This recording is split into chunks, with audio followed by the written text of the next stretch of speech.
Nak cepat kaya, tahan kos gaya hidup, bukan sara hidup. Kos makan sebenarnya tak mahal pun, tapi bila sesak dan nak berjimat, benda pertama yang biasanya kita potong ialah kos makan. Itu pengalaman saya suatu masa dulu.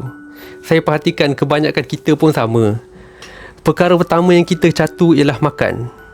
Daripada makan di luar, kita tukar kepada beli lauk ataupun masak sendiri.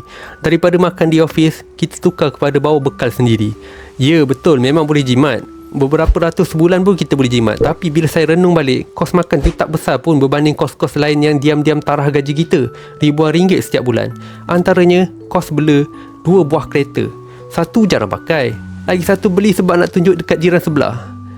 Yang kedua, kos bayar rumah sendiri, walhal sewa lebih murah. Ketiga, kos travel jauh pergi kerja sebab pilih duduk rumah sendiri sampai sanggup ulang-alik 1 hingga 2 jam sehala. Kos beli rumah pelaburan yang makan modal, cash flow negatif setiap bulan. Kemudian kos pay later barang tak perlu. Ini lagi pelik, kos personal loan, renovate rumah, belanja raya, melancong dan kenduri besar-besaran. Itulah kos sebenar yang buat kewangan kita tercekik, bukan kos makan minum. Kos sara hidup tak mahal pun bila fikir dalam-dalam. Kos asas hidup, alas perut makan dan tempat berteduh rumah sebenarnya tak mahal. Kalau betul-betul susah sampai tak cukup makan, kita tahu orang Malaysia ni takkan biarkan rakyat kebeluran. Viral sahaja berita ada orang susah, pasti ada yang datang menghulurkan bantuan.